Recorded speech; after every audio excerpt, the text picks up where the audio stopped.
Seja muito bem-vinda, seja muito bem-vindo ao episódio 3 do módulo 3 da série Vida Abundante, uma introdução à vida cristã. Hoje nós vamos falar sobre como é que eu cheguei aqui. O que quer dizer isso aí? Como eu cheguei até aqui? Como é que eu virei cristão? É essa a pergunta. Por que que eu estou colocando isso? Porque a maneira que a gente se torna cristão é assunto de uma das várias controvérsias que dividem o mundo cristão. E talvez seja uma das maiores controvérsias. E quando eu falo controvérsia, eu não estou falando controvérsia moderna, não. Controvérsia como chamam, né, de raiz, quer dizer, vem lá do começo do cristianismo, já nos tempos de Agostinho, no século IV, quer dizer, é negócio bem antigo. Porque o mundo cristão se divide entre duas facções sobre esse assunto. O primeiro diz o seguinte: olha, você foi escolhido por Deus antes da criação do mundo, Deus escolheu você, Deus chamou você, Deus criou as condições da salvação, que é a morte e a ressurreição de Jesus Cristo, e Deus levou você a dizer sim, Jesus Cristo é Senhor. Deus te deu a fé, você não fez nada. Isso é uma vertente. A outra vertente diz, olha, Deus fez tudo para a salvação, porém, Deus não impõe a você a salvação. Se você não quiser a salvação, Deus não vai impor a você. Então, você tem que aceitar Jesus. Isso parte de você. Você tem uma participação nesse processo de salvação, que é a sua vontade, aí se recorre à expressão livre-arbítrio, a sua vontade de receber ou rejeitar a Jesus.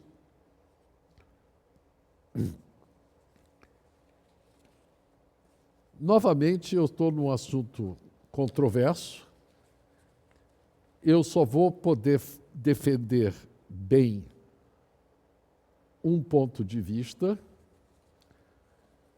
Novamente, considero meus irmãos aqueles que diferem de mim,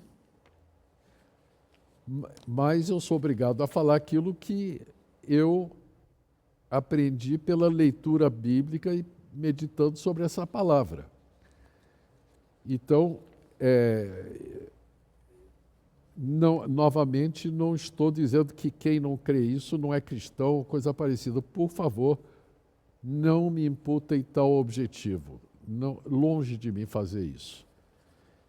Não desejo fazer isso de forma nenhuma. Respeito demais as pessoas para fazer isso. E são meus irmãos, como eu disse antes.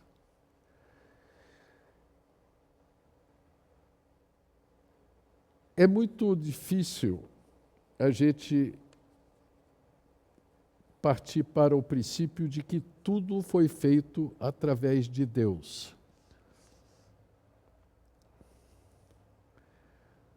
Mas o Evangelho de João dá suporte a essa afirmação. Você pode ler vários trechos do Evangelho, e eu nem vou citar todos,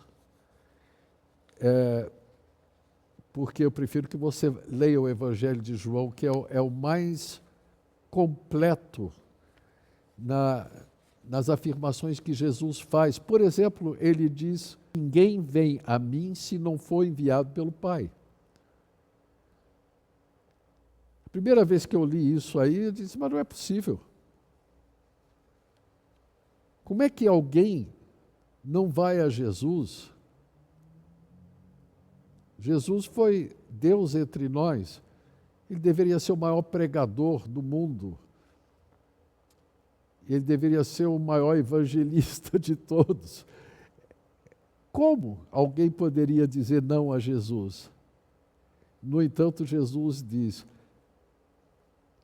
Eu não trago ninguém para mim. Deus envia para mim. Diz, as minhas ovelhas reconhecem a minha voz. Quem é meu, quando eu falo, já reconhece a minha voz. Diz, esse é a pessoa, esse é o meu pastor. Porque já é minha. É difícil a gente aceitar isso. Porque toda a nossa filosofia, toda a nossa civilização se orgulha do quê? Da nossa capacidade de raciocínio, da nossa capacidade de evoluir, da nossa capacidade de pensar, de criar uma ética, de criar uma moral, enfim. Como é que nós podemos reconciliar a nossa capacidade, que existe, com um Deus que nos diz, vocês são incapazes de chegarem até mim, porque vocês pecaram, e esse pecado cortou a comunicação entre nós. E vocês não têm capacidade de restabelecer esta ligação por vocês mesmos.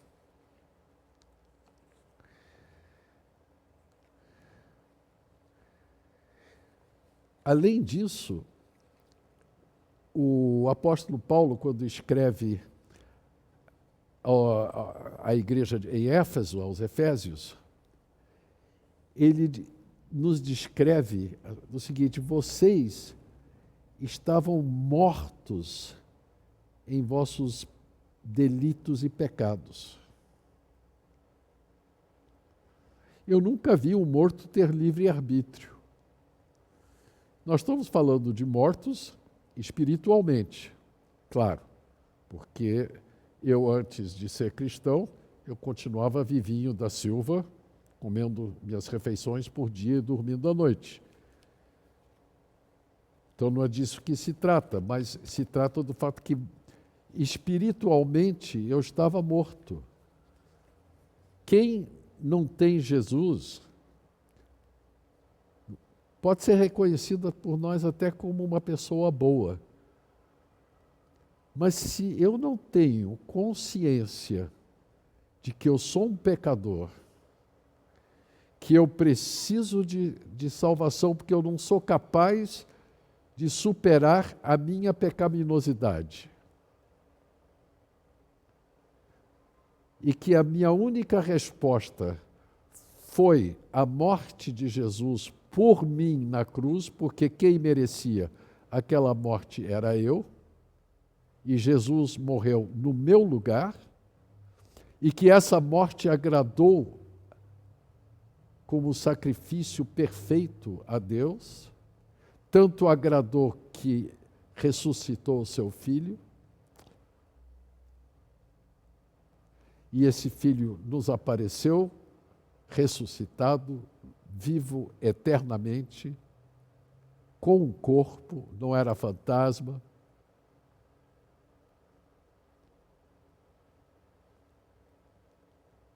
Tudo isso, Paulo diz aos Efésios, você crê porque você tem fé, mas você crê isso pela fé. Porém, a própria fé é um dom que Deus te deu. E aí ele termina essa frase dizendo que Deus nos deu a fé como dom para que nós não nos orgulhemos.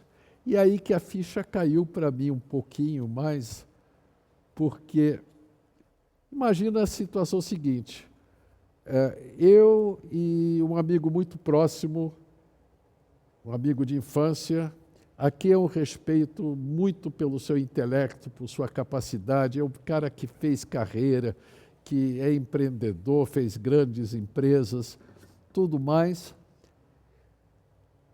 E a gente se vê, a gente conversa, e ele me pergunta sobre a minha vida de igreja, porque ele sabe que é uma vida que que me é muito cara, que é uma coisa que realmente significa muito para mim, e eu conto. E eu conto sobre Jesus e explico as coisas para ele. Já expliquei umas 20 vezes. E ele nada. Imagine se eu pensasse o seguinte: pois é, né? Ele não tem fé e eu tenho. Ele pode ter as empresas que ele quiser, mas eu sou muito melhor do que ele porque eu tenho fé.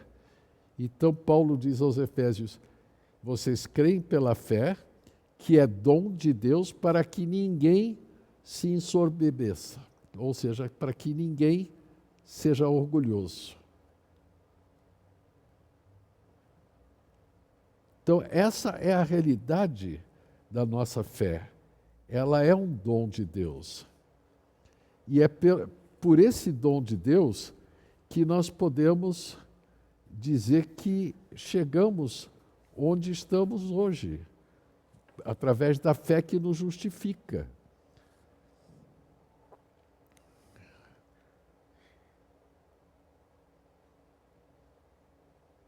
Eu acho que tudo que eu falei aponta para a razão do ser humano ser tão contra Jesus. Porque não há participação nossa. E nós fomos criados para sermos partícipes de tudo, do nosso futuro, da nossa vida, dos nossos sonhos, dos nossos ideais.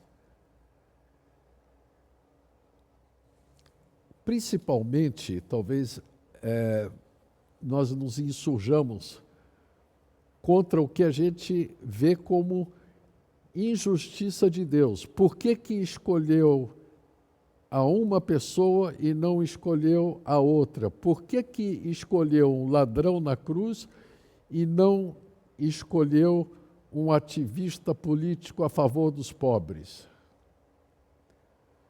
Deus é injusto para muita gente. A resposta a essa teologia da escolha de Deus, de quem é cristão e quem não é, represente uma injustiça. Mas convém lembrar duas coisas. Primeiro, essa é meio brutal, mas vamos lá, que se a gente for por esse caminho de raciocínio, a injustiça de Deus não é essa. A injustiça de Deus é Ele ter me salvo. Essa que é a grande injustiça. A injustiça dele ter salvo aquele ladrão na cruz. Isso é que é injustiça. Porque, na realidade, salvar qualquer pessoa é injustiça. Porque a justiça é quem peca morre.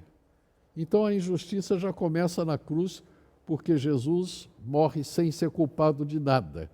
Mas ele traz sobre si toda a nossa injustiça.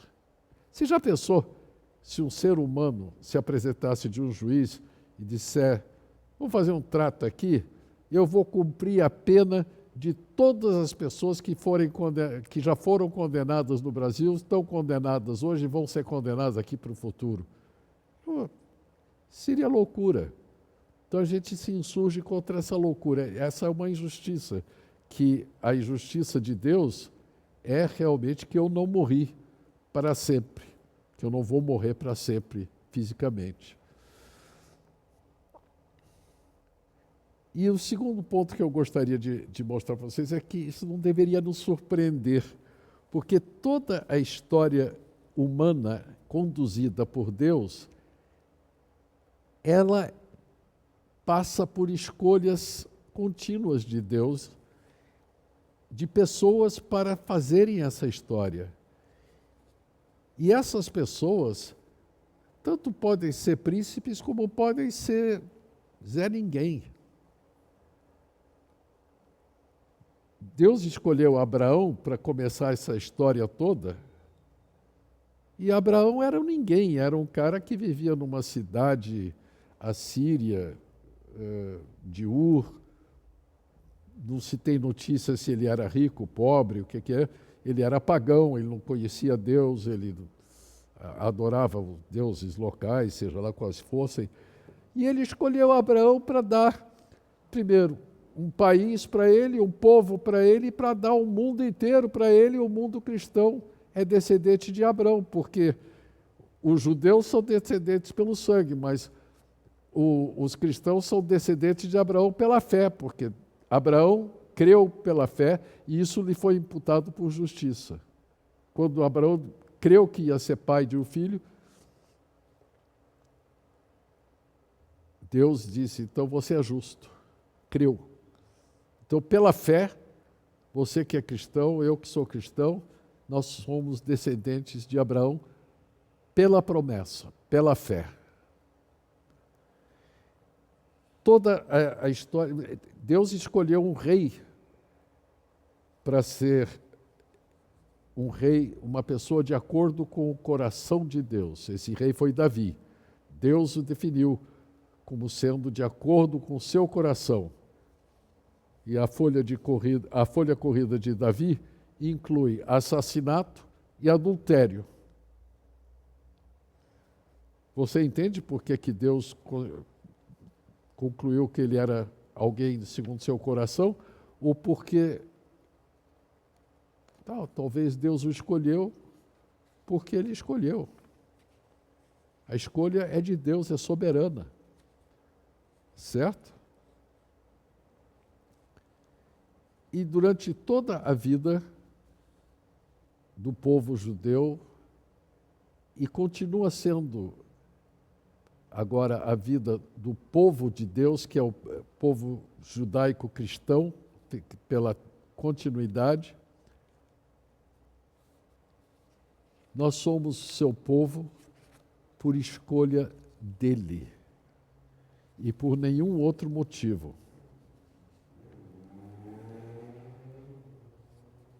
Nós, como cristãos, temos, eu diria quase uma obrigação intelectual e que nos é solicitada, se você já participou de uma ceia do Senhor, quando, logo antes de tomarmos do pão e do vinho, a liturgia nos diz que nós devemos examinarmos-nos a nós mesmos. Bom, examine-se agora a você mesmo e me diga, tem algum motivo que você considera válido para que Deus tenha escolhido você? Você pode apresentar algum argumento, não para mim, apresente para Deus, dizendo, Deus, quero te dar os parabéns por ter me escolhido, porque você acertou. Você tem como dizer isso para Deus? Tem certeza que pode fazer isso? Porque se você tiver um pingo de honestidade em você, você vai dizer, não, Thomas, deixa disso aí, isso é bobagem. Eu não posso falar isso, nem você, nem ninguém. Concordo. Mas, então, como é que eu cheguei até aqui? Eu cheguei pela graça de Deus. Você também. Então, leia Efésios, capítulo 1, dos versículos 3 a 14. E aí pense bem, como é que foi essa história com Deus? Quem escolheu quem? Até a próxima. E um abração.